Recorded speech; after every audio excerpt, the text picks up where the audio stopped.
This is TWIS.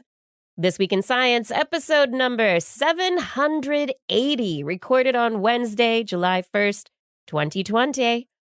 Science, we're halfway there. Oh, whoa! Living on a science, right? I'm Dr. Kiki, and today we will fill your head with stress response, giant penguins, and flying snakes. But first, thanks to the Burroughs Welcome Fund and our Patreon sponsors for their generous support of TWIS. You can become a part of the Patreon community at patreon.com/thisweekinscience. Disclaimer. Just when you thought it was safe to gather in public again, you remembered that we're in the midst of a growing pandemic that has claimed the lives of over 500,000 humans this year, and we're only halfway in. And so you put on your mask, you socially distance yourself as much as possible. Yes, we all want things to go back to normal, but like any problem, simply ignoring it seldom results in the problem just going away. Things have been tough. They're going to get tougher. Political will, the eagerness of businesses to reboot, and the willingness of workers who are in need of income to go back to work will not change the reality of the situation and cannot alter the course of events to come. And while we can eventually look at this as a stress test of our healthcare systems, our economies, our trust that our politicians can handle a crisis, the more immediate requirements to survive the situation will come from science, which is always finding new ways to fill our heads, our futures, and our fortunes with This Week in Science coming up next. I've got the kind of mind I can't get enough. I want to learn everything. I want to fill it all up with new discoveries that happen every day of the week. There's only one place to go to find the knowledge I seek. I want to know what's happening. What's happening? What's happening this week in science? What's happening? What's happening? What's happening this week in science? Good science to you, Kiki and Blair. And a good science to you too, Justin and Blair, and everyone out there. Welcome to another episode of This Week in Science. We are back again, as we love to do, to talk about the science with you. Oh, look at me rhyming there. And yeah, it's July 1st. It's halfway through the year. Can you believe it? This is like the longest No, it's March year. 14th. Yeah, This is the longest, shortest year ever. I'm so confused by the flow of time right now. Yeah. Yeah. Well, you know, I've heard that we need novelty to make us experience things faster. So maybe this constant flux of information and fear is what's keeping us going right you now. mean the giant spike in cases. That's to spice things up a bit. Yeah, so spicy. Yeah. So spicy. Oh, Yeah. dear. But we'll be talking about that in just a moment during our COVID update. Tonight on the show, I have stories about COVID. I've also got stress and brain eating.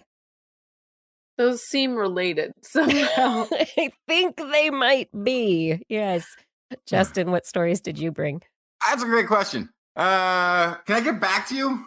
No. I have, for some reason, I have a lot of Australia, a lot of Australia stories, and New Zealand, and maybe a good reason not to recycle. What? Okay. Yeah. I'm waiting for that one. We'll get to that in a bit. Blair, what's in the animal corner? Oh, I have some birds that know their relatives, just by the way they sound.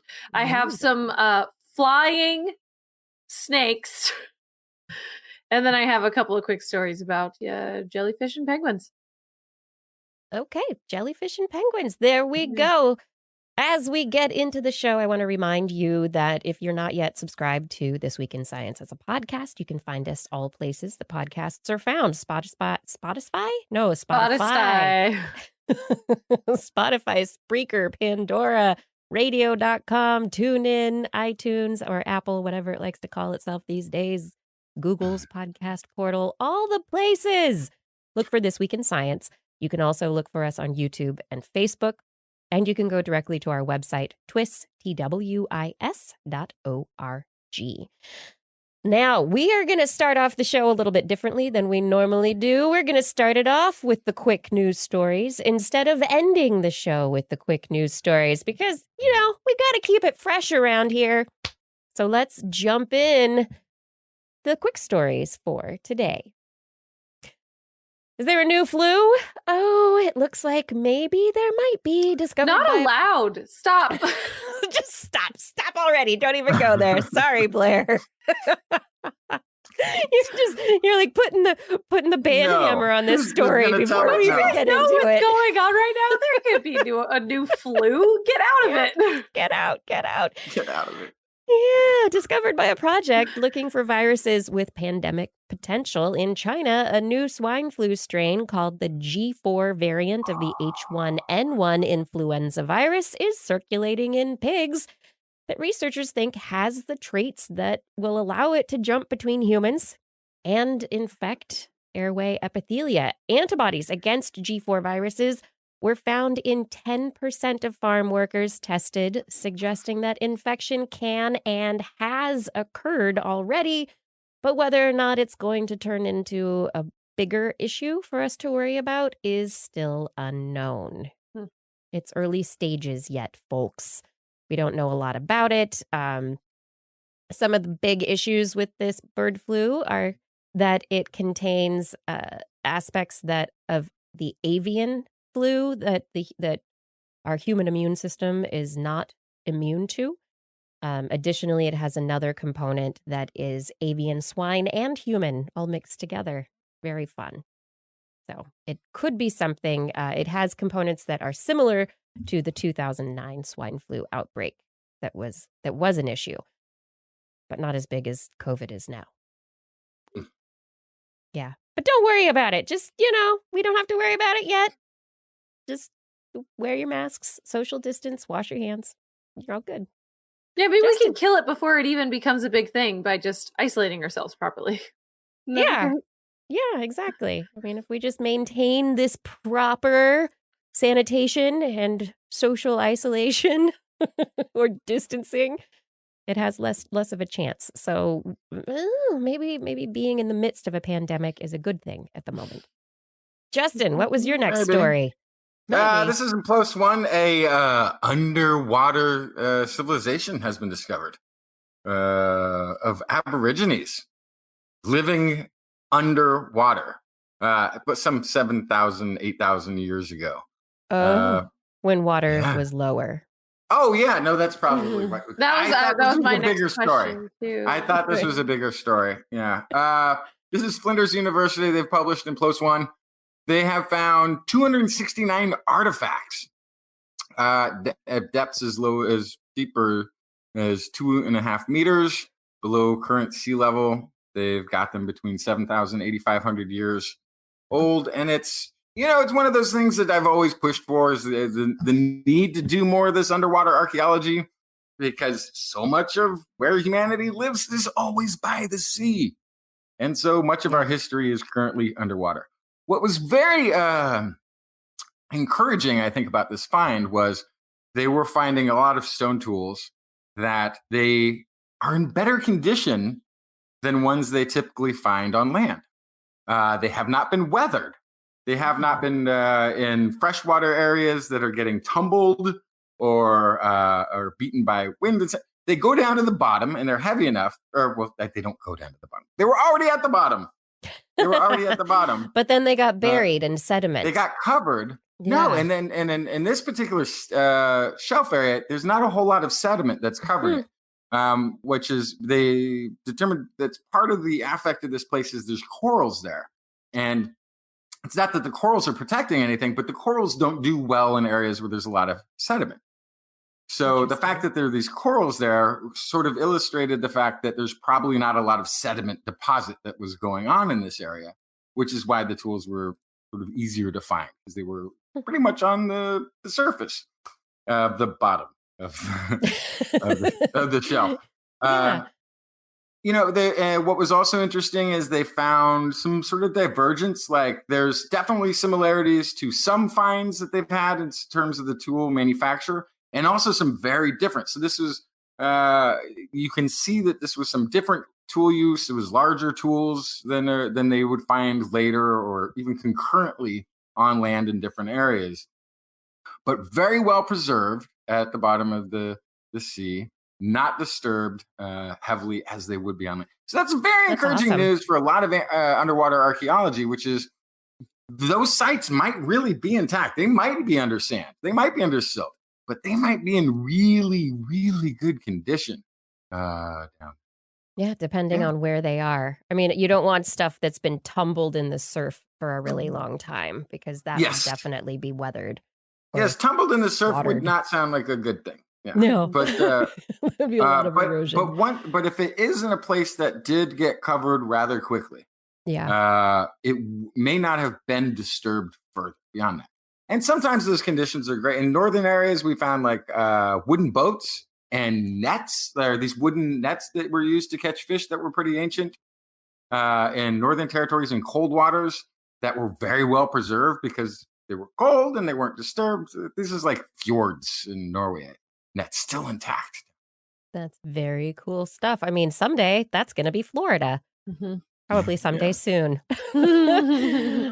All right, Blair, what's your story next? Giant penguins, but in North America. So there were penguins in New Zealand about 62 million years ago that were 1.6 meters tall. So like, what is that? 5 foot 2. 5 feet. Yeah. So we know about them, but new recent discovery has found between 37 and 34 million years ago, so quite a bit younger, these much similar, but in fact larger penguin-like things. So like penguins, they had flipper-like wings to swim through the sea, but they, unlike penguins, became extinct around 25 million years ago. They're called plotopterids. They were up to 2 meters tall. So pretty large. And the really interesting thing here is that they had similar beaks with slit-like nostrils. They had similar chest and shoulder bones. They had similar wings, like I mentioned. And so they think they were strong swimmers. They use the wings to propel through the water, unlike other seabirds that use their feet. And they think that they also, based on this beak and everything, ate underwater too. They use that quick underwater swimming ability to feed underwater. So this is a huge source of convergent evolution. Yeah. They look like penguins, swam like penguins, but they're not like penguins. But they are not penguins. Not penguins. Yes. So they even say that they think that they would have looked almost exactly like penguins. Like it would have been hard for biologists to tell them apart, except for their location. But they were, of course, more closely related to North American birds like boobies, gannets, and cormorants. Plotopterids. So, but they were swimming. They were giant swimmers, not necessarily good flyers. Giant. Right. But I think they also talk about this was these are diving birds that over time, spent more time on the dive. The ones who stayed down longer and swam a little bit better probably caught a few more fish, and then that trait maybe then starts to take off. So it sort of illustrates too the sort of convergent way that penguins may have developed. I don't think we know how penguins became penguins. Right. But so that's a great point. They actually have a theory based on this. And that is that they think both penguins and plotopterids had flying ancestors. Yes. That would plunge from the air into the water, just like pelicans and gannets and cormorants. And that they would, over time, the ones that use their wings, kind of like you're saying, Justin, would get a little bit extra boost, would get the food faster or something like that. And so they think that they got better at swimming and worse at flying step by step over the years. So this is just a massive change that you can see in convergent evolution, completely separated by time. So we don't think this is like any sort of drift or migration mistake or anything. The fact that they're separated by millions of years means this is definitely just a coincidence. Something effective. And That's great. And also to add to that would be if you become good, even if you're still doing the diving thing, but you have a nice fish source right there, so you're not traveling you're not traveling that far in search of food. You're staying close to where the fish are. You're hanging out on a rock by the ocean and not going much further than that. And so the necessity of all that energy of flight gets reduced, and you want to focus more on swimming. And at some point, the bird just gives up on learning how to swim or how to fly because they just can dive right in off the rock and go after the food. Yeah, and it would change body fat deposition. It would change the weight distribution for the bird. It would it changed all sorts of structural aspects as it became more adapted to water than air. Right. What's really interesting about penguins, and probably these guys too, is that the same muscles and skeletal structure that birds have that fly, it's the same stuff. So, you could say, well, penguins actually do fly, but they fly in water instead of in the air because it's the exact same physiological thing that's happening. The medium is different, but the main difference is much thicker bones, so they're not as light, so they can't fly because of that. But also their feather structure. They're wearing a wetsuit now instead of something that helps them catch wind and stay aloft. So right, it's more insulating as opposed to lofting, and fascinating adaptations. Oh, a new study has found that kids who were absent from school more often between kindergarten to 8th grades were less likely to vote, reported having greater economic difficulties, and had poorer educational outcomes as adults. And now as adults, this is like 23 to 26-year-olds, but they were followed since they were young. So this was a study that looked at these kids and whether or not their attendance record was good or bad, and then went in with a questionnaire to find out what they did as adults. How much schooling did they go in for in college? How were their jobs? What were they doing in terms of citizenship? Anyway, these results have implications for how parents might want to prioritize school attendance for their kids. And this is especially interesting as we move forward during the current pandemic, and there are questions related to whether or not schools will be open and how many kids will go back to an in-person school rather than remaining online, and what does that online attendance do? Because that is something that's totally new. So there are lots of questions, but this is pretty interesting because aside from, we know that as a child, absenteeism or being tardy affects performance in school. This is looking at linking, it's not causative, but it's correlative with how absenteeism in grade school affects your adulthood. I would love to look at these results and compare to a cohort of homeschooled children. Yes, I think that would be very interesting. And because the first thing I thought of was like the social part of school. Is that what they're missing? The social interaction, the ability to kind of interact with many different types of people and learn about different people's values and experiences. But they did find, so they did look at socioeconomic indicators, and there was nothing that came out indicative of socioeconomic status. These were pretty much across the board. The only thing that was different was absenteeism. Very interesting. Yeah, but I don't know. I honestly do not know how this compares to homeschooling. Yeah. That was not something they looked at. Well, and then there's also the possibility of weird confounding variables. Like if a kid is absent a lot, is that because of a medical issue that is somehow affecting them in other ways? Right. Yeah. So I'm one of those kids that didn't go to school every day. I always tried to knock it down to a 4, if not a 3-day school week. Like throughout school. No, seriously. This was like my goal, was like to do 3 a week and no more. And I was, I did read though. Like I would skip school and read. It's just, I think it's going to depend on the home environment. always in these cases. Yeah, well, I mean, it's a first of many studies. I don't know if they looked at contentedness with life.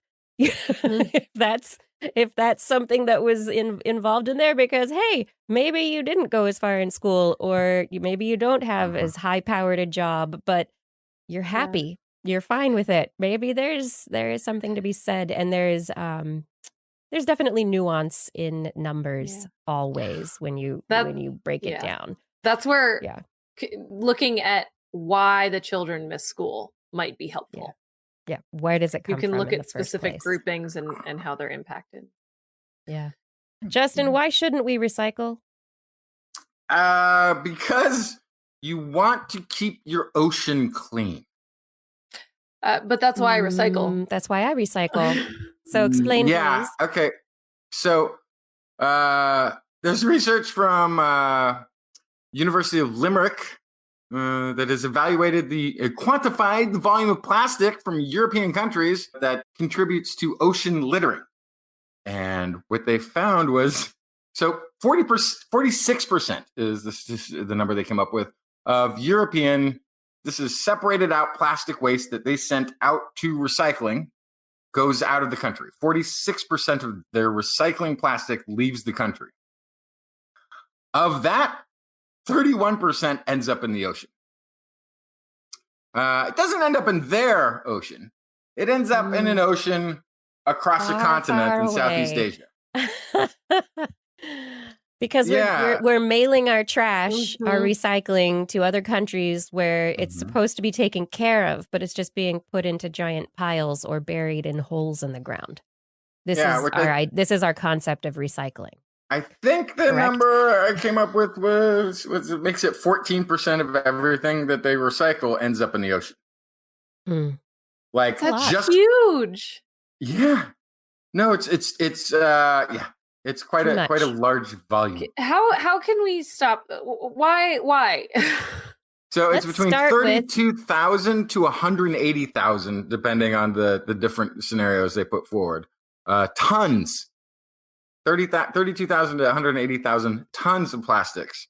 That was somebody sorted out, may have rinsed, put in the recycler, and then ended up. I think we have been told a story about the recycling that we put into a bin and that gets sent to a company that's supposed to take care of it. And for a large part of it, it is correct, but there is a large part of it that is not, and that has been missold to the public. And maybe to fix the issue, what we need to do more of is the reduce and reuse.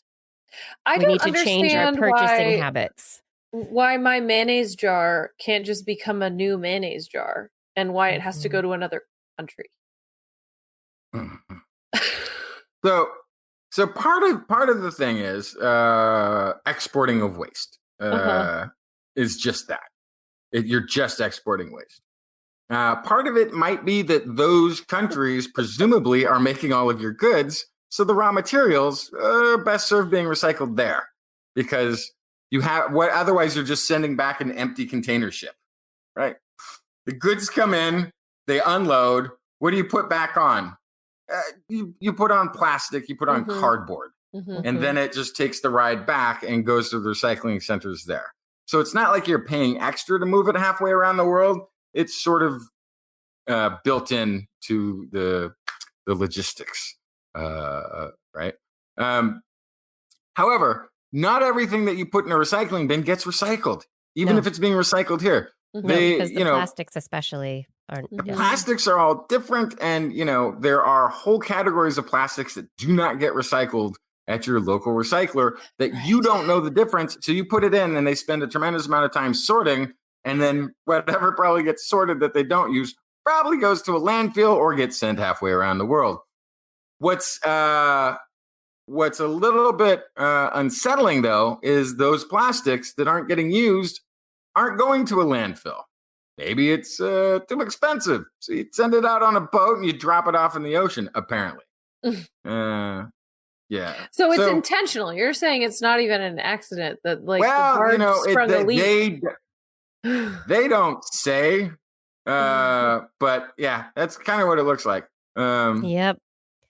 It looks There's like no. a place. This isn't just your Target bag or your Trader Joe's bag is flying off and then landing in the middle of the ocean, causing this. No, this looks kind of like intentional. For Yeah. this much, for 14% of all things that were That's supposed not- to be recycled. That's not an accident. Yeah. No, That's it's not- 31%. It's a third. It's a third of what they export is ending up in the ocean by these estimates of this. Unacceptable. Unacceptable. Yeah. So we just got to Unacceptable, use less absolutely. plastics. That's what that means. We just really have to phase out plastics where we can. Or throw them in the trash.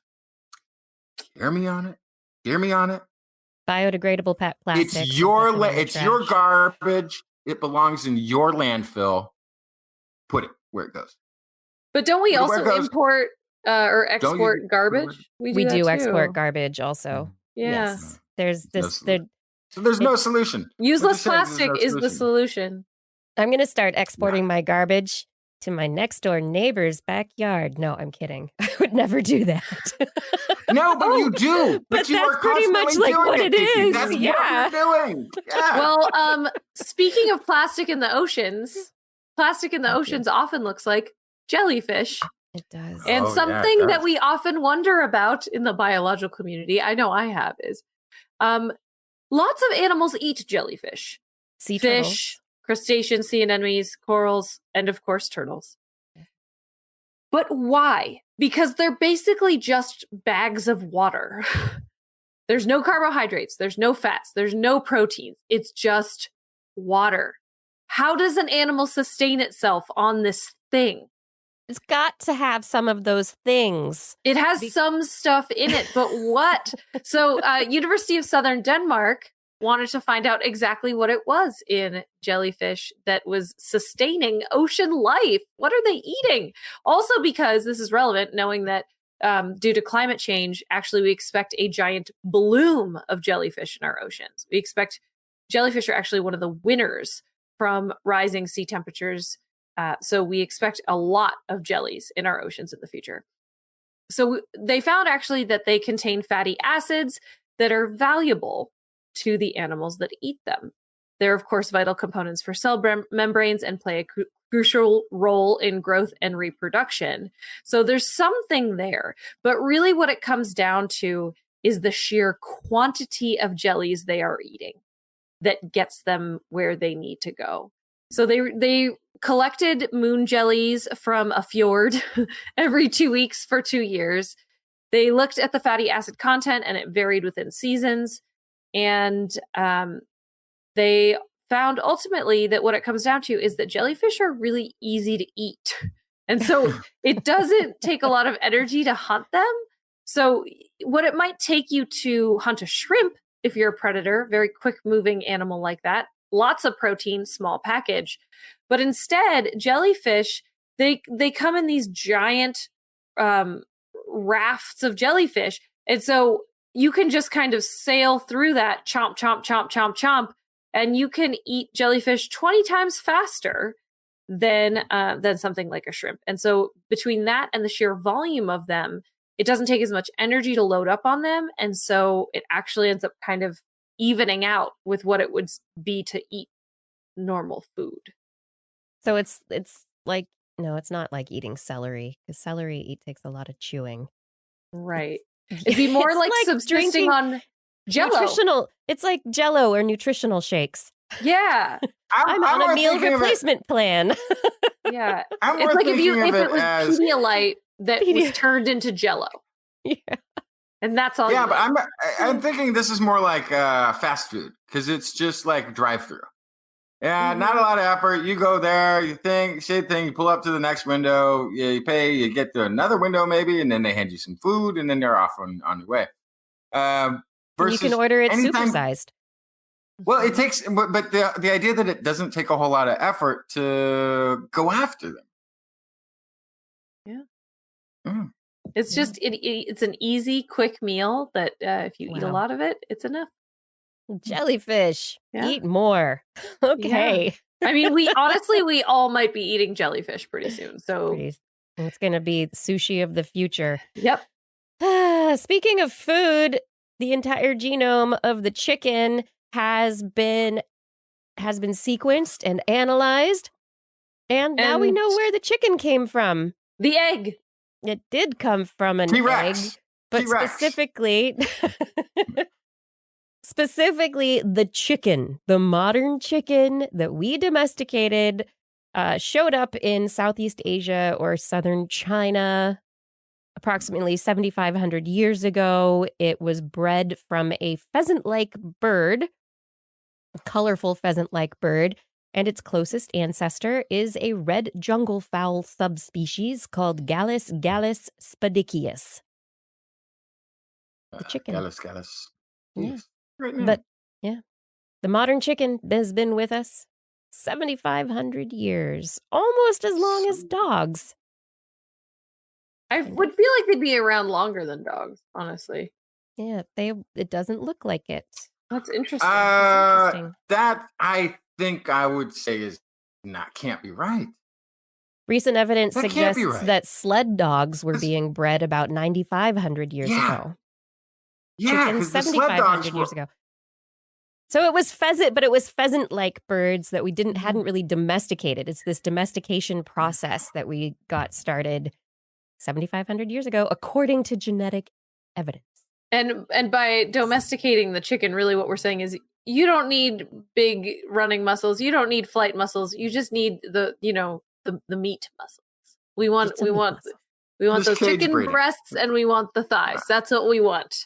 Mm-hmm. And even back then, it was probably a pretty rangy, skinny little chicken. Yeah. Like a game hen. Much closer to a game hen, jungle fowl type thing than to today's Rhode Island red with its large breasts. If you just tuned in, this is This Week in Science. And if you are interested in a TWIS t-shirt or a mug or a mask, we have masks now. Our merchandise is available in our Zazzle store. If you go to twis.org and click on the Zazzle link, you can browse it and find some nice items. All right, so let's continue now with our COVID update for the week. It's good news, right? You have good news for us today? Mm-hmm. Oh, no. I know, it's terrible. COVID. All right. We're 6 months into the pandemic. 6 months in. Wow. The World Health Organization reports 10.19 million cases, and that's confirmed cases, and 503,862 deaths. We just went over 500,000 on Monday of this week. The U.S. CDC recorded 2.58 million total cases. That's confirmed cases. There are estimates that there's possibly up to 10% more cases in the United States that have not been diagnosed. We have 126,739 deaths, 370 new deaths this week. According to Johns Hopkins COVID tracker, the United States epidemic is currently following a similar trajectory to what was observed leading up to its first peak in April. And the New York Times estimates that 35 states are reporting increased incidents over the past 2 weeks, and at least half appear to have set records for daily incidents over that period. We are diving back in rapidly, people. So now would be the time to be careful. Potentially, if you're concerned and you stopped being careful at any point. A preprint, however, on the bioRxiv suggests that immunity to COVID-19 might be more widespread than antibody testing estimates suggest, thanks to T cells that seem to be present even after those antibodies have waned in the bloodstream. So I just wanted to do a really quick review of kind of how the immune system works. So the lines of defense in our bodies. It's like, okay, I just inhaled a bunch of air in a grocery store and there's virus in it. There's dust in it. There's all sorts of stuff. What's going to happen? Well, first it's going to come into contact with our innate immune system. It's going to bump up against the mucus that will trap a lot of particles, that those particles will then be moved out of the body, either through the digestive tract or through mucus that runs out of your nose or gets blown out of your head when you blow your nose. And then you also have the contact of viral particles once they get past that mucous membrane, past your first line of defense, into actual contact with the cells of your body. And the virus is going to interact with those ACE2 receptors on the cells in the airways. However, when it's in there, it's also potentially going to bump into B cells. B cells start the process of our antibody response. And sometimes we have circulating antibodies that just happen to match what is invading into our system. And those antibodies can block the proteins that interact with receptors and allow them to get into cells. So the antibodies, in this case, might neutralize the spike protein for the SARS-CoV-2 virus. And if an antibody binds with that spike protein, it's not going to be able to get into a cell. Woohoo! Antibodies protected you. However, sometimes those antibodies can actually, because they're just little molecules, they're not smart at all, they can connect to other parts of the virus and actually help them gain access to our cells. And so it's thought that there are some antibodies that actually get produced by the B cells in our body that might be helping SARS-CoV-2 get into our cells and our body's systems.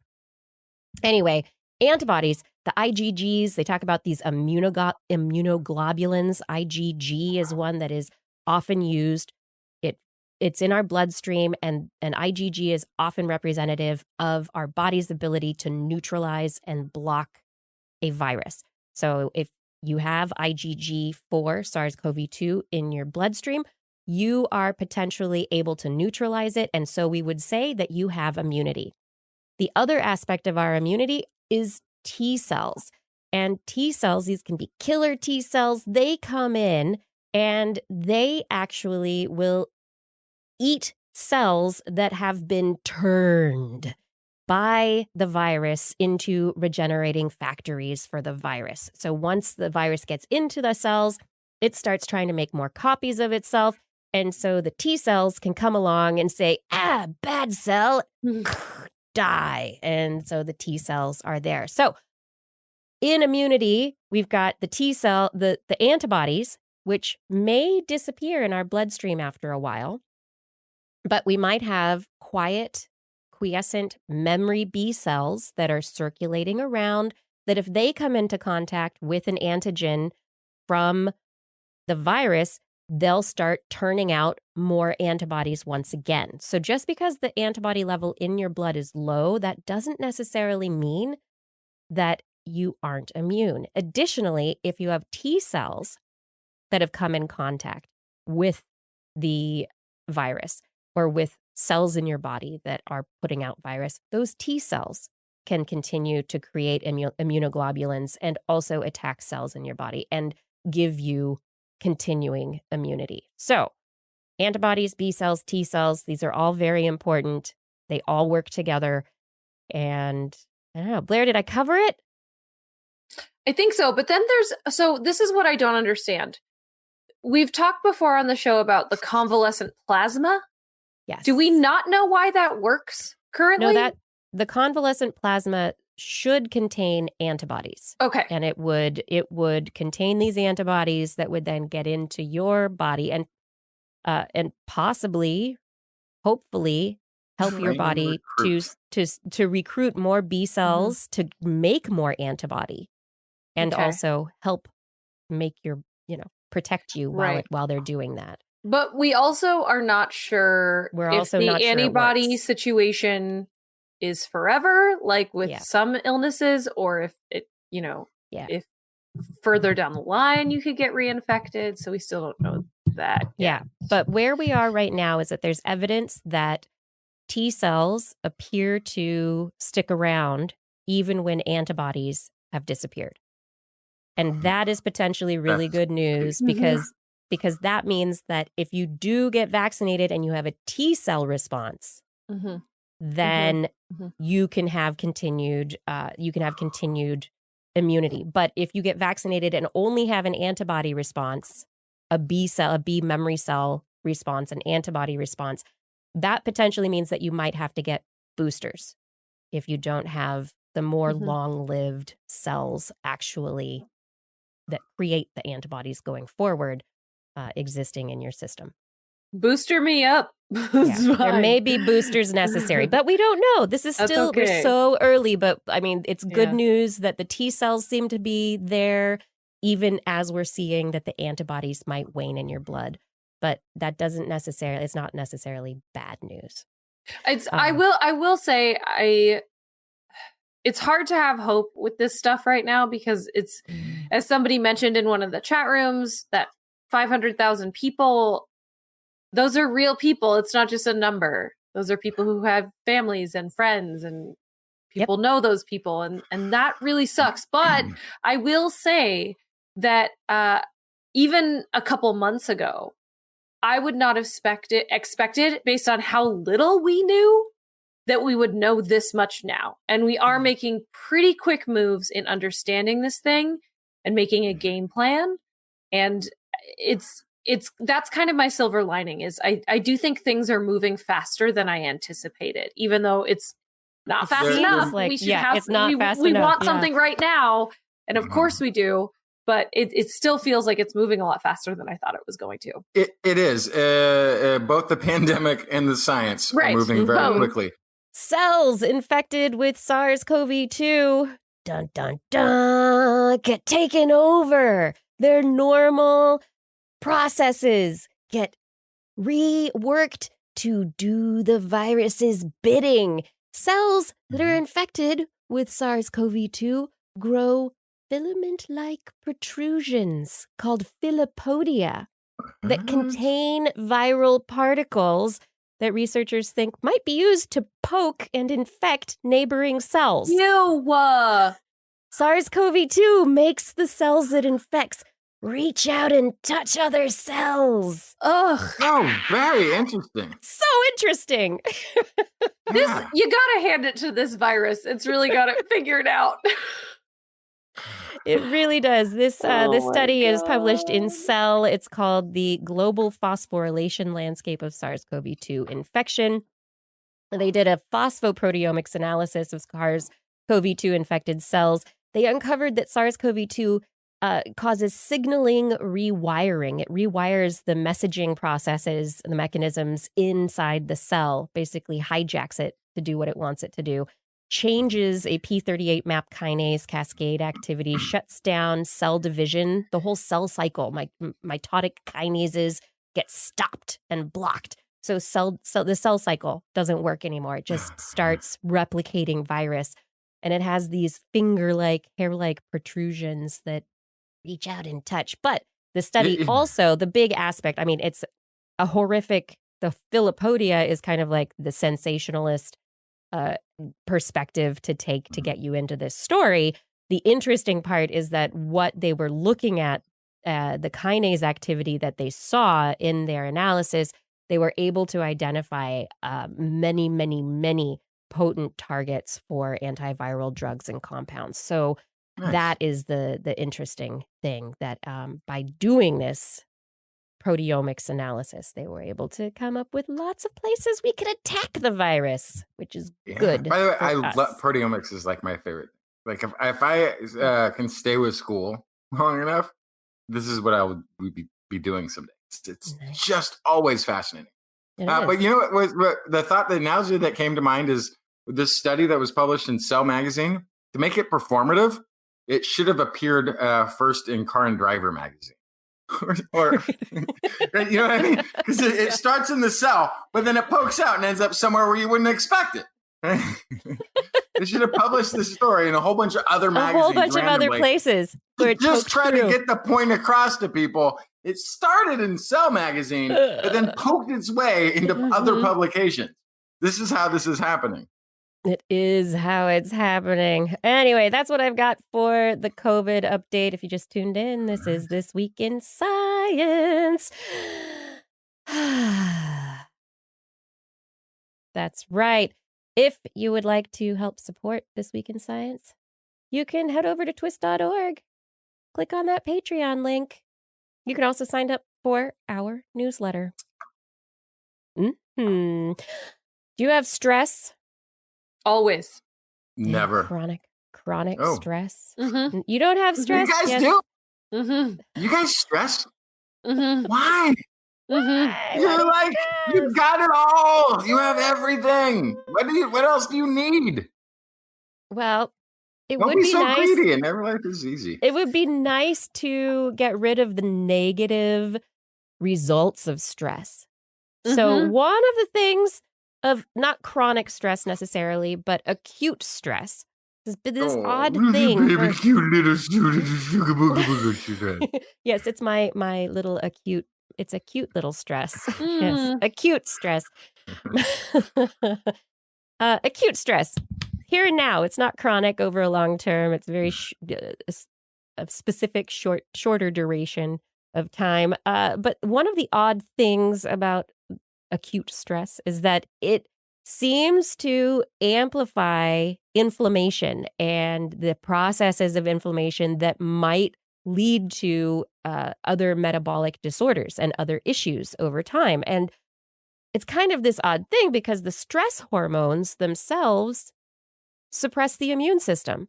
So if you've got increased cortisol levels, if you've got, if you've got the stress hormones being increased, then your immune system is downregulated. Your immune system doesn't work really well. When you get stressed out, you get sick more often, right? But long term, these things can also lead to inflammation that can have really long-term deleterious effects on your health. And nobody understands what's going on, because if the immune system is getting downregulated, why isn't inflammation getting downregulated too? Okay. So this group of researchers publishing in Cell this week, it's a big one for Cell this week, they looked at a cytokine, an endocrine molecule called interleukin 6. And interleukin 6 has been known to be involved in the stress response for a very long time. But the question is how? How is it involved? So they did a bunch of experiments with mice and with people to break it all down. And they found that interleukin 6 gets turned on by brown fat. That brown fat gets triggered by stress from the brain. Those stress hormones trigger the brown fat. The brown fat creates the interleukin 6, and the interleukin 6 then changes the inflammation. And what it is a trade-off between getting the body ready for mobilizing those fat stores for the fight or flight response versus more long-term health. And so the evolutionary aspect, it's an evolutionary trade-off of survival here and now, protecting my body. The brown fat's like, let's get ready to rumble. I want to pause you. Yeah. I want to pause it. I want to pause it. Why? Because I forget which is the brown fat. The brown fat is not the one you hit first normally. The brown fat is like that reserve, like if you're starving, or is it that's what I want. Right? It's the long-term storage fat. It is. So this is the one that would kick in if you were starving to death, for instance. Yeah, and it's what's often used in what's called non-shivering thermogenesis. So you can you can move your muscles and shiver to heat your body up, or brown fat can actually burn itself to create body heat. And hibernating animals. Resort. Yeah, this is something that hibernating animals use to get themselves up from hibernation or from torpor. Okay. Yeah. Okay. For a long time, we didn't even know if humans had brown fat, but we do. Mm-hmm. And it's involved in some very interesting things like this stress response. Yeah. Yeah. And so it's this, what? Yeah, well, no, I mean, okay, so like, okay, take us out of our modern lives of, Yeah. the rent is due, the bad boss at work, the annoying whatever it is The that we run into, pandemic. right? The pandemic, but we're just purely animal thing. Like this would kick in when we haven't had a meal for too long, maybe, or the temperature got very dramatically. And make it difficult to keep homeostasis of internal temperatures. So this kicks in normally when we might already have stress factors that we would be encountering. So that's what's fascinating me about this. That's why I needed this clarification, because it is something that in our less modern world we would have utilized when we were already perhaps under stress. Yeah. Okay. Yep. And it would have been, we weren't trying to live long, wonderful lives and, fight Made it diseases to of 30. aging. Yeah, exactly. It was always here or now. Run away from the predator, run away, deal with those stresses. So, but this study looking at the interleukin-6 and this brain brown fat liver axis, like this is the brown fat activates this gluconeogenesis, or the burning of sugars, glucose that's stored in the body for the fasting, like you're talking about, or fight or flight. And it's a response to hypoglycemia, or that fight or flight anticipatory need. And this study, discovering the way that this all worked, they blocked interleukin in they blocked the stress adrenal pathway in mice. They blocked interleukin. They pared it all down. So they really did a great job of showing that this is the mechanism of what causes inflammation in the stress response. That before we really didn't know what was doing it, and now we do. And one of the things that goes along with this that's very interesting that we've talked about before is the use of autoimmune drugs like tocilizumab.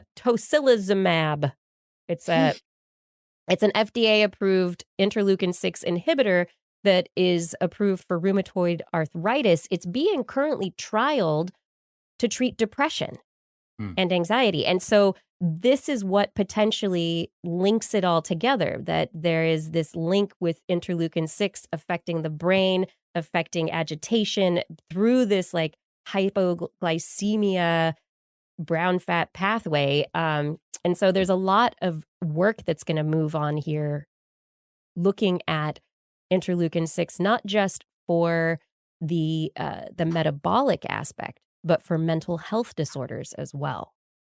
So that's going to be very interesting. Yeah. This is really, things tie together, and it's like, wow, this is cool. Our body is this very neat interwoven system. It's very fun. So one thing I'm just thinking about is the more we understand how stress works and how it impacts our body negatively, if we can turn that off, there's some cases like you're talking about with medical issues where it would be good to be able to turn that off. But I'm also thinking about how, for example, us being able to tell what hot feels like is good because it keeps us from burning ourselves, right? Mm-hmm. And there is something about stress and the impact it has on your body where it's hard for you to believe that this is it. And stress is something that has such a huge impact on your body potentially that I would be worried that we were missing something. And by turning off the negative impact of stress, people would be able to continually subject themselves to stress without negative impact. So it wouldn't, if we blocked the interleukin-6, it wouldn't block the stress hormones. The stress hormones would the cortisol levels and, all the things that affect the way that you feel. Those would still be happening because it's not blocking the adrenal pathways at all. It's just if you were to go in to block that interleukin, it would block the negative inflammatory effects that could lead to liver disease or lead to Right. heart disease later on. I guess I'm just seeing a potential abuse of this where Yes. it's like, okay, I don't mind that you're going to go slowly insane from stress because it's not going to kill you. Okay, dystopian person. No, man, I can see myself doing it to myself. So wait a second. I can see myself saying that. Like, Wait a second. I'll just it's not Wait a going to second. kill me. My pill. I gotta pause things again. Blair, you're saying that the motivating aspect of stress to you is the fact that it might kill you. And that's I'm why you have saying- to act upon the stress. If it wasn't going to kill you, you would just be like, I would never act on this stress properly. Yes. I don't know if I buy it. Believe it. but I I feel think like you I'm would- not acting on the stress properly now. I think you would still feel stressed out. Yeah, and I guess that's my point, is that Yeah. I think it's something that still has the potential of having such lasting impacts, whether it's causing inflammation or not, that maybe we need to worry about our stress instead. I think that is a fair I've already point. discovered on a lot of levels how to lower stress. Is it not caring? Because I have trouble just- with that. Just two things. One, lower your expectations, Mhm. and find any excuse to have fun. Those are Yes. those are the two rules to beat stress. Lower your expectations and find any excuse to have fun. Mhm. That's That is really, really great advice. That's great advice, Justin. That's what I did on Friday night when I watched the new Will Ferrell Eurovision movie I thought of you on when Netflix. I saw that. Yeah. I lowered my expectations and I went into it going, I'm going to have fun. And you know what? I did. And it was great. great. Awesome.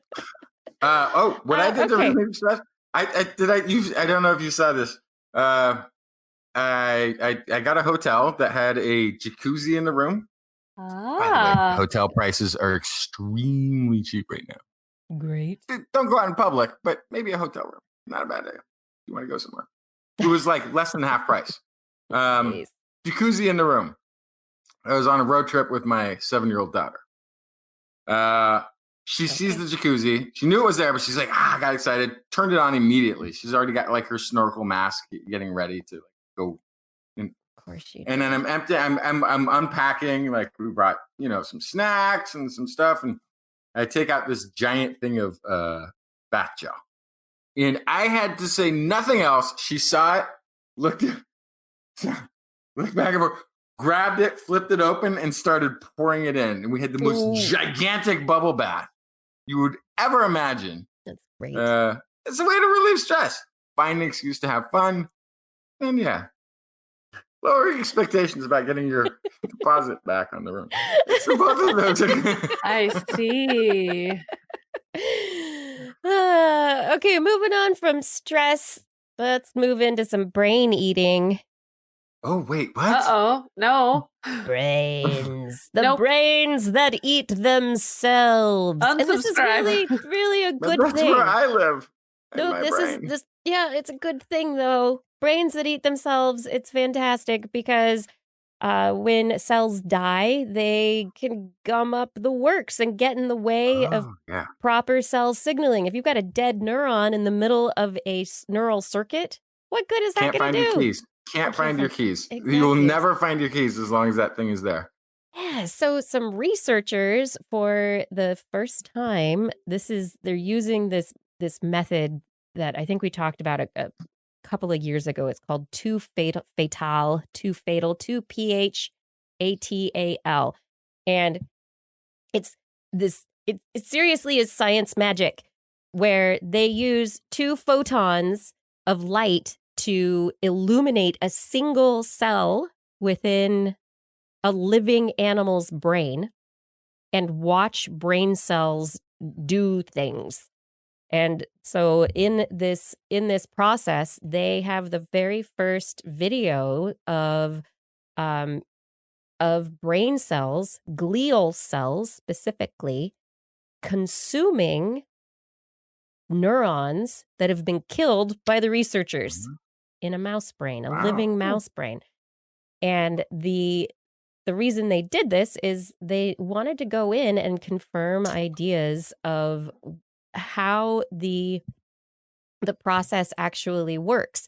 And what they found is that there are 3 microglial cell types that are involved with the process, and microglia, astrocytes, and NG2 cells. And it's a really coordinated process of cell removal. So when they killed a brain cell in the brain cell, they found that there's a microglia that engulfs the neuron body and its main branches, and then astrocytes go after the dendrites for removal, and then they think that NG2 might help prevent the dead debris from the dead cell from spreading.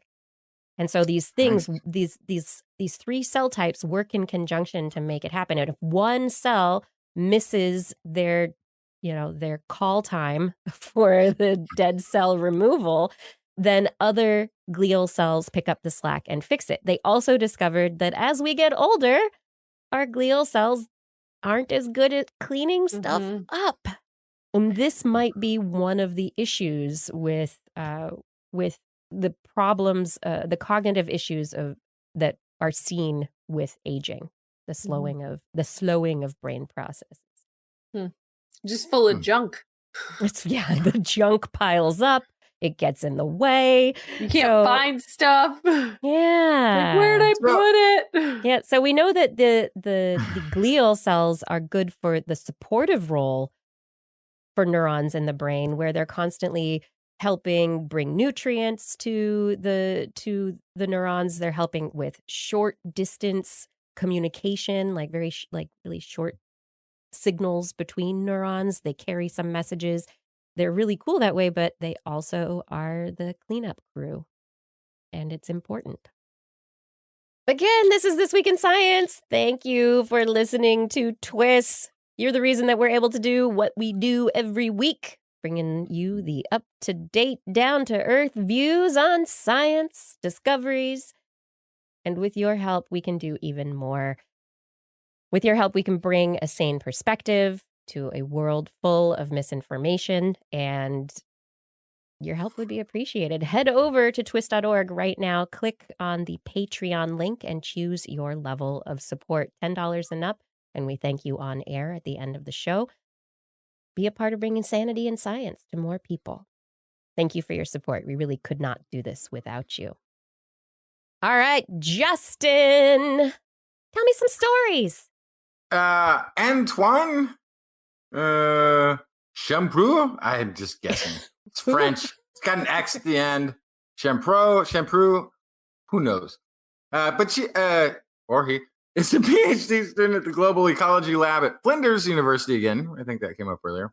Has cataloged the discovery of a new fern-like plant species. Didn't exactly discover it. The fossil was found in the 1960s by an amateur geologist, Mr. John Irving, on the bank of the Manila River in Baraba, New South Wales, which is in Australia.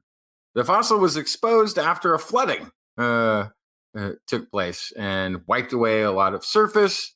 And the fossil, he sent it in to the Geological Survey of New South Wales, donated the fossil find, which is brilliant. Great. They put it in a box and it remained there for 50 years. How many fossils has that happened to? I just don't have time to get to it right now. We can't get to them in time. This is another going into the basement and looking at the old donations to see if there's anything there worth not throwing out, right? We've covered this story. We've discovered new whale species, new plants, new insects. We've made tons of discoveries this way. And I keep thinking about Mr. John Irving going like, writing a letter anyway. Dear sir, madam, has there been any progress into the research of the fossil that I submitted to you 10 years ago? Where's my 20 fern? years ago. No. So it turns out this has been dated to the late Devonian period, which, if you're not familiar with your historical ages and periods and such, is about 372 to 359 million years ago. Long time. It's extremely old. And it's kind of fun here. It says, this is a time when Australia was part of the Southern Hemisphere supercontinent of Gondwana. But now we're like thinking, like, maybe it was connected to Canada. Was Canada all the way down? Like, we don't know, right? Because of last week, we maybe that's not the right ancient map. Anyway, this is a time when plants and animals were just beginning to colonize land masses. This is an extremely early plant species, very well preserved. They say it's very fern-like. Fossil is currently in France, where Brigitte Meyer-Bertrand, an international expert studying the first plants on Earth, led a team at the French Laboratory of Botany and Modeling of Plant Architecture and Vegetation. The French laboratory is particularly interested in further examination of Australian fossils from this region, this site. The only thing that I kind of have an issue with on this, I think it's an awesome discovery, super early plant, and it's apparently a very nice fossil, very well preserved, especially for its time. They named it. They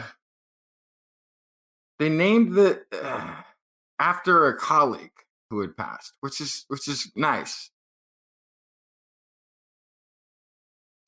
But they did. But Erwin got not. He found it. He sent it in. He got not. He's not mentioned. Got nothing. He got nothing. He waited his whole life and died not knowing the impact of his discovery. And they're like, yes, we're honoring one of our colleagues who's passed, who's very influential in this field. I think it's because he was an amateur. I think it's a little professional amateur bias, but that's okay. The French are still doing that. They've always done that. That's fine. But still really cool to know that you can find a fossil of a 370-something million year old plant. If I may, I've always said that ferns the record are to plants as crocodiles are to vertebrates. In that they've been around when dinosaurs roamed the earth.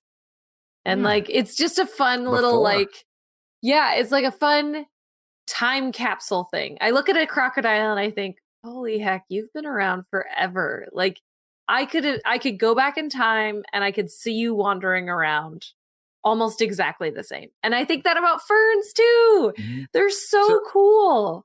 They can see in this fossil the walls of the cells.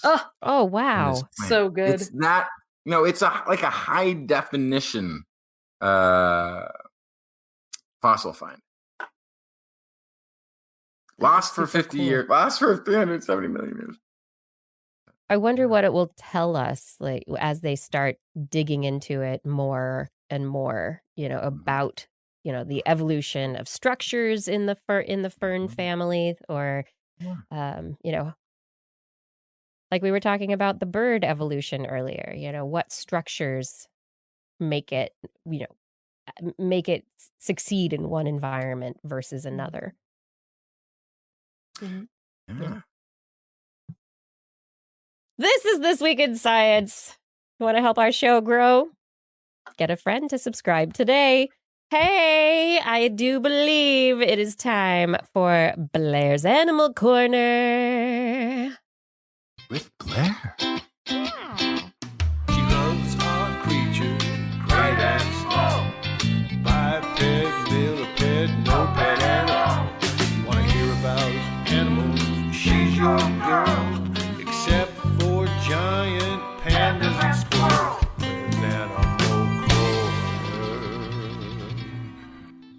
And maybe What now you giant got, penguins. Yeah, not giant penguins. We already talked about them. They're benched for the rest of the day. But I do have a story about long-tailed tits and their ability to figure out who they're related to just based on their sounds of their calls. So in a lot of bird species, the babies, when they grow up and they mature, they can kind of leave the area. And by doing that, animals that do that, by and large, can avoid incest.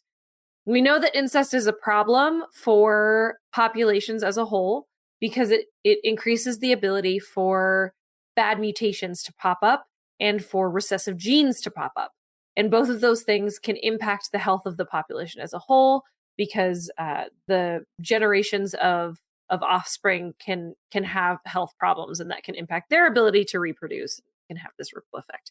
So generally speaking, that is why incest is bad in the animal kingdom. So knowing that if you have a type of bird, like the long-tailed tit, that actually hangs out where they were born for their lifetime, that increases the possibility of incest, which is a problem. So either there has to be a way to work around that, or this species should have disappeared. So what has happened? So the way that they stay at the nest, actually, they learn calls when they're babies, and then they stick around and help raise related chicks. So all of that to say that it's a family affair from day one. So they breed close to home. They raise their chicks along with brothers and sisters and moms and dads. And so what they do is when they're learning their calls in their nest when they're growing up, it means also that offspring and siblings, their calls are similar. And in fact, by doing a 25-year-long study, they were able to look at how different or similar particular calls were. And it was that they were able to build pedigrees of known individuals over many generations, cross-reference those against relatives and non-relatives, and look at behavioral decisions based on all of that. And there was a huge similarity. Calls within breeding pairs were they were more similar to that observed among distant relatives or unrelated birds. So that's the sciencey way of saying they were most different. So the among the relatives, their calls are very similar. Among non-relatives, and particularly with breeding pairs, they were very different. So they think that they can actually recognize a similar call to their own and say, oh, you sound like my brother, or you sound like my cousin, or you sound like my mom. I am not going to try to mate with you. That's a pretty awesome layer to the strategy. Yeah. Yeah. So I mean, you would hope that recognition would be there. Mm-hmm. Absolutely. But it depends for each species. So there's a lot of mammals, for example, I can speak to kind of captive management of mammals, that you have to separate related individuals, or when they hit estrus, they will mate because they don't know. They don't have, because their ecology is such that when they grow up, they separate. So if you're used to putting distance between you and your relatives, you're less likely to come across a relative and mate with them. You're more likely to come across someone who you're not related to. When there's an animal where they're being pushed into space or they're sharing space with relatives, there has to be some sort of signaling. And it could be a call, as in this case. It could be hormonal. It could be some sort of hormones. It could be patterns, colorations. There's any number, location. There could be any number of things that could help tip you off, because this is a really important thing to figure out as a successful animal. Mm-hmm. Yeah, very incredibly. Cool. I think that's an interesting point that you're bringing up, though. It's just when you've got animals that normally would distribute themselves, they don't have to worry about it. So when you artificially put them in the same environment, the keepers have to worry about it. Right. But if it's an organism, destruction and climate change, now also animals are getting pushed together that weren't before. Yeah. So there's new forces at work that are definitely, that could, if it happens, I mean, most of it is happening too quickly for adaptation to take place. And so there's the potential for fitness Mhm. decline because of those challenges. But if there's a species that has potential markers that could be caught on to quickly, you Yeah. could see pretty quick evolution in behavior to compensate. Yep. Possible. But as it is, these little tits, Mhm. they're I able know. to tell these calls apart, recognize their mom's voice versus their sister's. Yeah. Good. Good job, little birds. And Now now it's I would- time for you to terrify us, right? I would like to end on a nice bedtime story There we go. about flying snake. No. Yeah. Did you guys know snakes fly? No. Yeah, of course they do. Of course they do. Yeah, How else yeah. do they travel? So this isn't like, oh, they fly but on the ground, like with the penguins. No. They actually No, fly. they're on a plane, isn't it? Snakes Not on on a a plane. There's a whole movie Right. about it. I never saw it, but I just assume So there they is sneak on one the planes. family of snakes, Chrysopelia, which they are the only known limbless vertebrates capable of flight. When you say flight, Mm-hmm. what the Yeah. heck are you talking about? Well, let me I think tell I think we've talked about this before on the show, and I was Yeah. horrified then. But yes, please. Yeah. So, Please. they basically what they do is they jump out of a tree. They curve their body into a J shape. They spring up and out. And then as they launch, they reconfigure their shape. They flatten their body out. They look like a ribbon. Everywhere but the tail, they're flat. They're kind of domed at the top, but on the bottom, they look completely flat and wide. It becomes a quote-unquote morphing wing.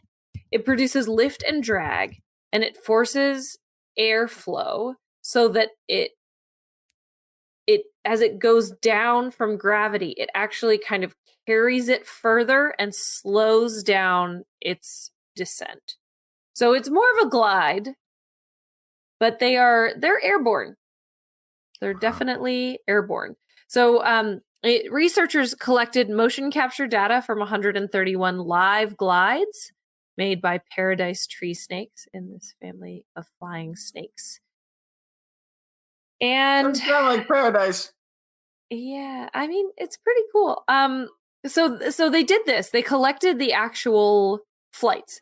Then they actually teamed up with aerospace and ocean engineers and mechanical engineers to develop a 3D model. They looked at the frequencies of undulating waves, their direction, their forces acting on the body, and mass distribution. And they were able to then run virtual experiments to investigate aerial undulation and how exactly to optimize flight for snakes.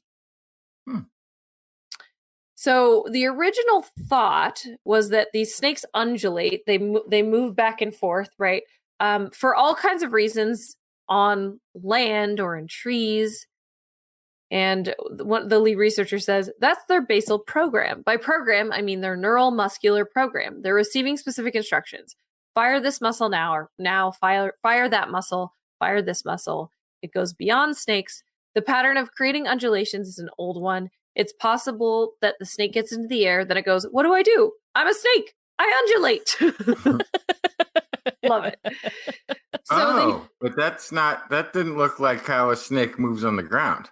Yeah, so it's similar. Well, that's based on a little video clip that's playing on the YouTube version. It's similar, but it looks a little different. Something's weird Probably about it. because you're looking up at it from below. But so then they wanted to see what role this undulation has in movement.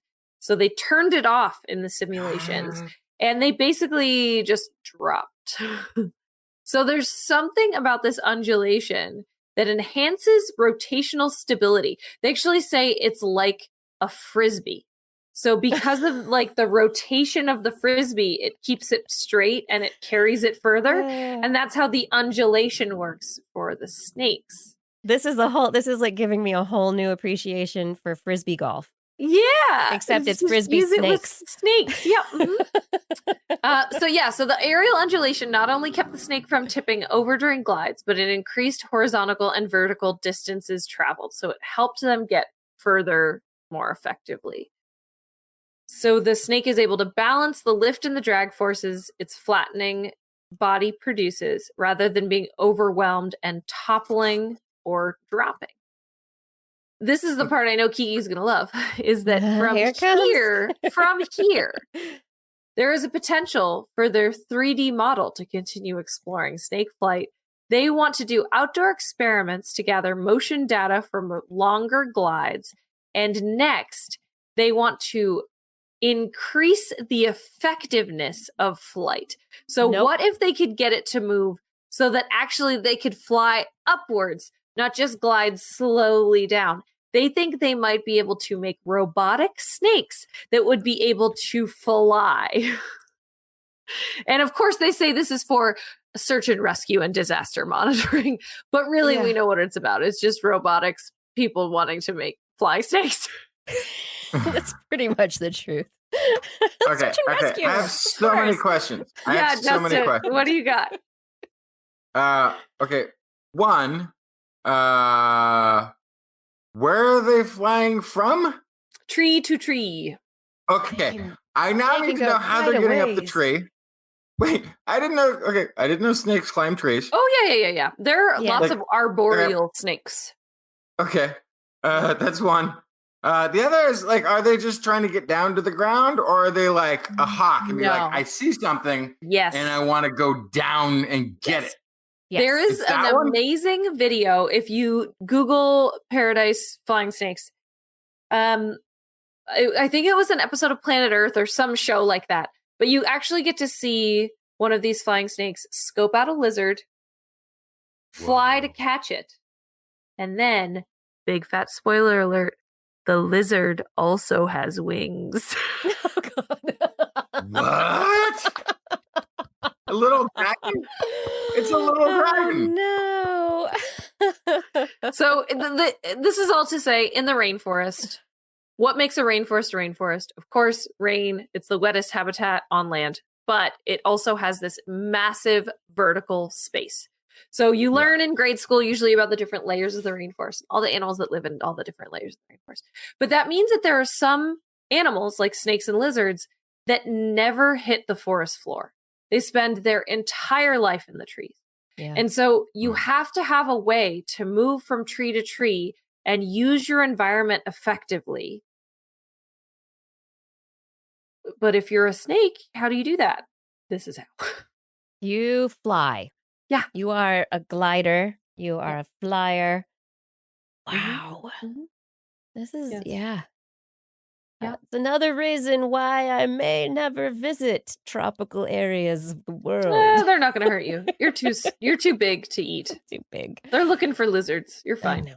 I know. You just, if they fall in your hair, just go, "Hi, snake." Hi, snake. And move them. They're fine. Also, you're probably too far down in the trees. Oh, good. Good. Keep me far away from the snakes. I know lots of people in our audience might love the snakes. I hope you do. Snakes are great. Yeah. Thanks for the nightmare juice, Blair. No, man, snakes are great. They're pest control. Without them, we'd all be in big trouble. Oh, yeah. Snakes are absolutely important. I'm not sure how important the robotic flying snakes are going to be in the future, but who knows? I could be entirely wrong. Well, Fnord Prefect in the chat room was asking, could someone explain to me why we need flying robot snakes? Okay, it's because we don't have them yet. Yeah, that's obviously. Why. Yeah, I do feel like there's something with legs that could do that, and it would be fine. I'm not sure. I guess, the idea is if you have like a collapsed building and there's lots of rubble and small spaces, a robot snake would be really effective because you could slither into spaces that are very small and get into places where people could be trapped. Why they need to fly? Again, I am not sure. We can drop them from helicopters, obviously. Obviously. Of course, that's also why we're developing the flying robotic spider. So it's going to be a competition. No. It's there first. I'm good with that one. Who will win, the spider or the snake? All right. Let's dive into the last segment of the show. This week in Science Questions. I don't know what happened to Justin there. He ran away. Mm. He ran away from the spiders and the snakes. This question comes from Gaurav Sharma. He says, people often talk about having a strong or weak immune system or a weak immunity. What determines the strength of an immune system? Can people who have been exposed to more viral load on a regular basis, like those who live in crowded slums, as an example, expect to have better chances of surviving COVID-19 because their immune systems are stronger? Fan of the show. Thanks. So the thing that determines your immune system's strength is the health of your body. It also is determined by your genetics. So there are aspects of your immune system that might not work, and so you might be immune compromised. That would be a particularly weak immune system, not able to respond to things. A strong immune system is one that is potentially, we talked earlier in the show about stress dampening your immune response, that the stress hormones actually make it so that your immune system can't respond to the extent that it normally would.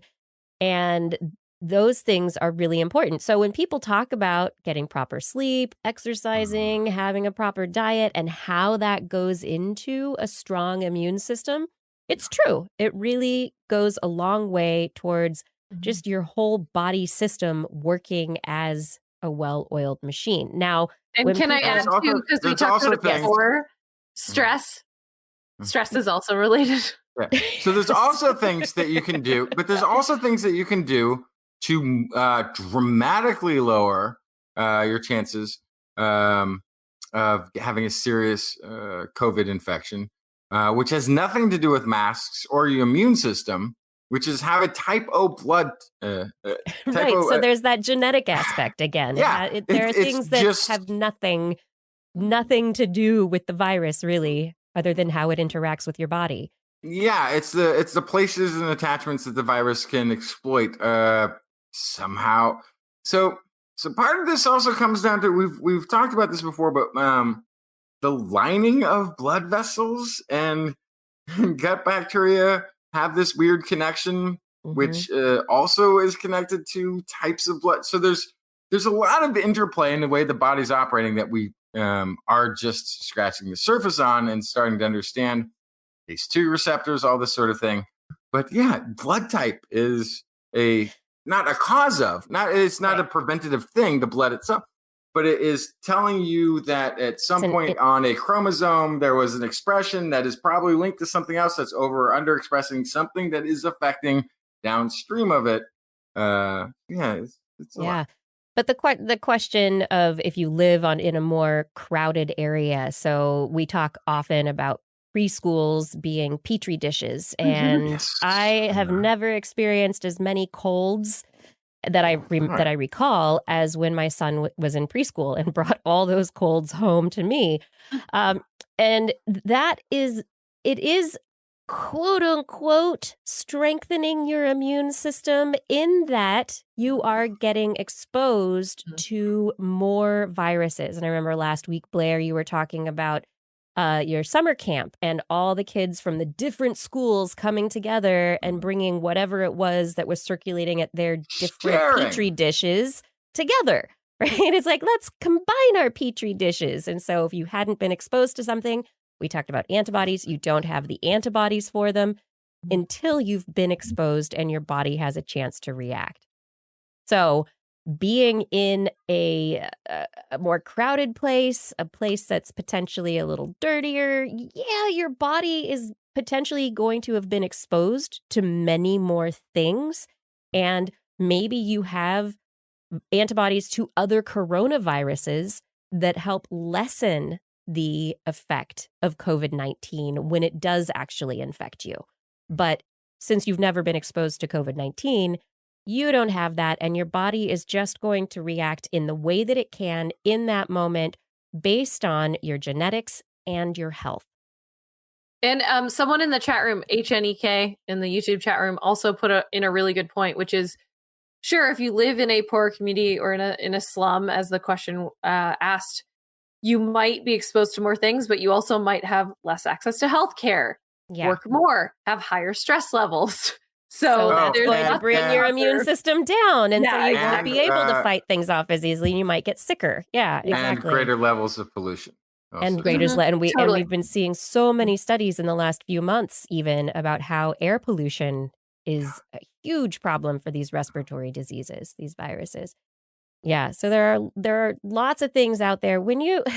If you see claims that something is going to boost your immune system or strengthen your immune system, we don't really have evidence that vitamins can strengthen your immune system unless you are deficient in those vitamins to start with.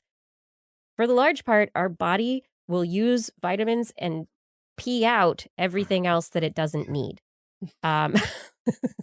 So if you're taking a lot of vitamins to try and boost your immune system, it's not necessarily going to help. I mean, there are questions about how vitamin C interacts and whether that can strengthen your immune system. But when it comes down to it, as far as we know, there's not much you can do to, do immune system push-ups.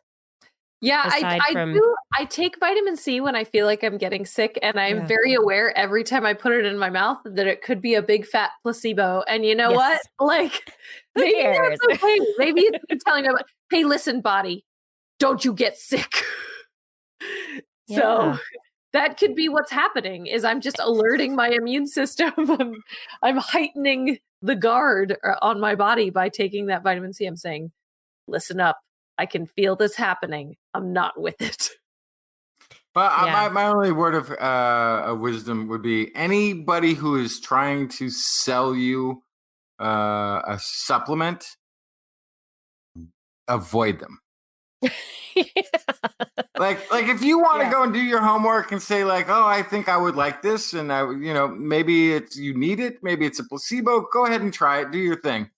But if you're listening to somebody who is telling you Dr. Justin's not a real doctor, boo pills are going to make your digestive system, leave them immediately. Stop listening to them. Stop participating in their media, whatever it is. I'm talking to you, Dr. Oz. I'm talking to all of the charlatans and the snake oil salespeople out there in the world in this unregulated industry of supplements. They're liars and cheats. All of them. All of them who sell you these things. Attempt to. All of them are liars. They're selling things, and there's not a lot of evidence behind these things that they're selling. Vitamins, as they are not considered medicine, are not subject to the same checks and balances and testing and all this kind of substantiating that we require of our medicines. So they can pretty much say whatever they want.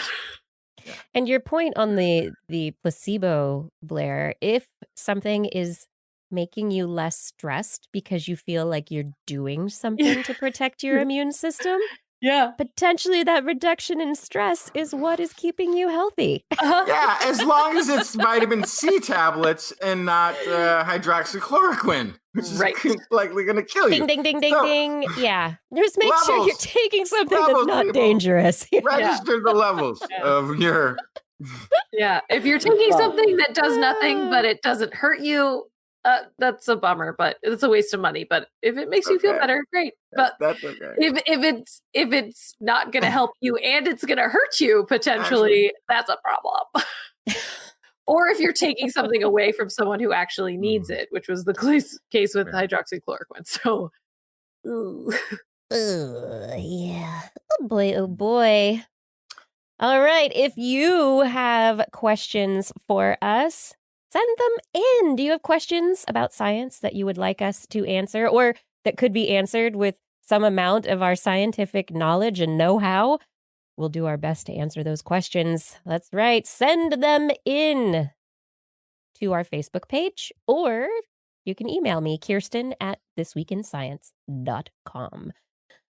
Anyone have any final thoughts, parting jokes, words of wisdom for the end of the show?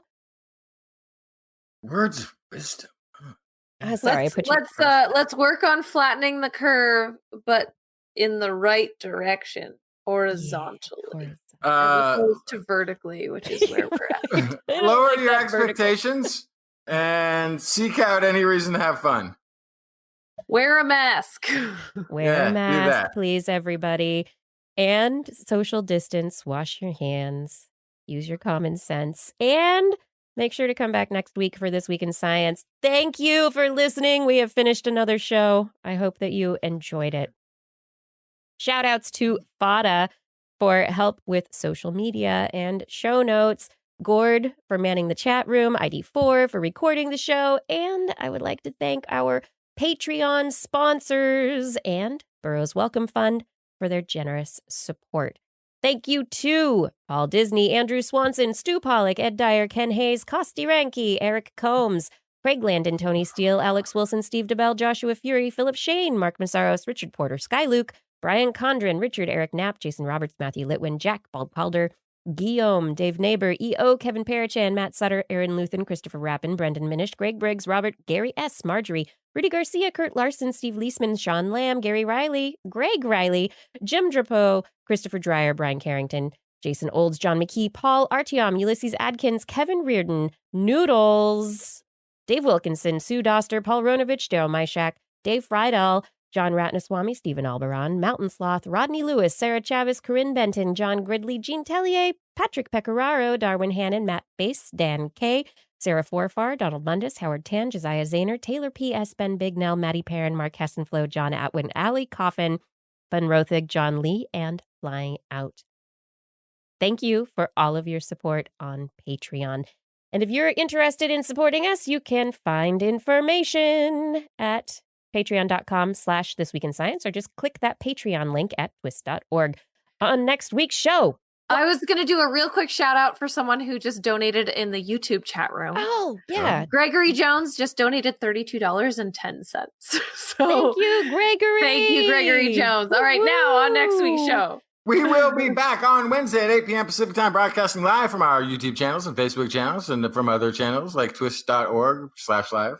Hey, do you want to listen to us as a podcast? I mean, of course you want to look at our beautiful faces, but maybe if you just want to listen for once, maybe you want to multitask or something. I don't know. Just search for This Week in Science wherever podcasts are found. If you enjoyed the show, please get your friends to subscribe as well. For more information on anything you've heard here today, show notes and links to stories will be available on our website, www.twist.org, and you can also sign up for our newsletter. Hey, you want to contact us directly? Email Kirsten at thisweekinscience.com, Justin at twistminion@gmail.com, or Blair at blairbaz@twist.org. Hey, that's me. Just put twist, TWIS, in the subject line, or your email will probably end up in a muck-filled swamp where we'll never read it. Yeah, it'll end up in the middle of the South Pacific Ocean. Yeah. Oh, yeah. With a bunch of plastic. With a bunch of plastic that didn't get recycled. You can also ping us on the Twitter, where we are at Twist Science, at Dr. Kiki, at Jackson Fly, and at Blair's Menagerie. We love your feedback. If there's a topic you would like us to cover or address, a suggestion for an interview, a haiku that comes to tonight, please let us know. We'll be back here next week, and we hope to join us again for more great science news. And if you've learned anything from the show, remember, it's all in your head. This Week in Science. This Week in Science. This Week in Science. This Week in Science, it's the end of the world. So I'm setting up shop, got my banner unfurled. It says the scientist is in, I'm gonna sell my advice. Show them how to stop the robots with a simple device. I'll reverse global warming with a wave of my hand. And all it'll cost you is a couple of grand. 'Cause this week's science is coming your way. So everybody listen to what I say. I use the scientific method for all that it's worth, and I'll broadcast my opinion all over the earth. 'Cause it's This Week in Science. This Week in Science. This Week in Science. Science. Science. This Week in Science. This Week in Science. This Week in Science. Science. Science. Science. I've got got one disclaimer, and it shouldn't be news, that what I say may not represent your views, but I've done the calculations and I've got a plan. If you listen to the science, you may just yet understand that we're not trying to threaten your philosophy. We're just trying to save the world from jeopardy. Jeopardy, jeopardy. And this week in science is coming your way. So everybody listen to everything we say. And if you use our method instead of rolling a die, we may rid the world of toxoplasma gondii. Cause it's This Week in Science. This Week in Science. This Week in Science. Science. Science. Science. Science. This Week in Science. This Week in Science. This Week in Science. Science. Science. Science. Science.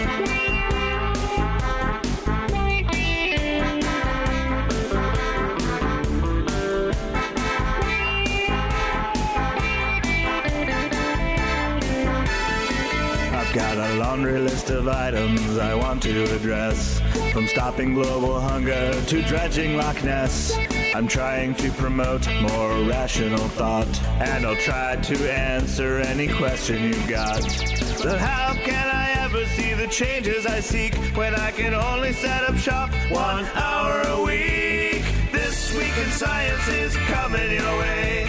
You better just listen to what we say, and if you've learned anything from the words that we've said, then please just remember it's all in your head. Cause it's This Week in Science. This Week in Science. This Week in Science. Science. Science. Science. Science. Science. This Week in Science. This Week in Science. This Week in Science. Science. Science. Science. Science. This Week in Science. This Week in Science. This Week in Science. This Week in Science. This Week in Science. This Week in Science. This Week in Science. This Week in Science.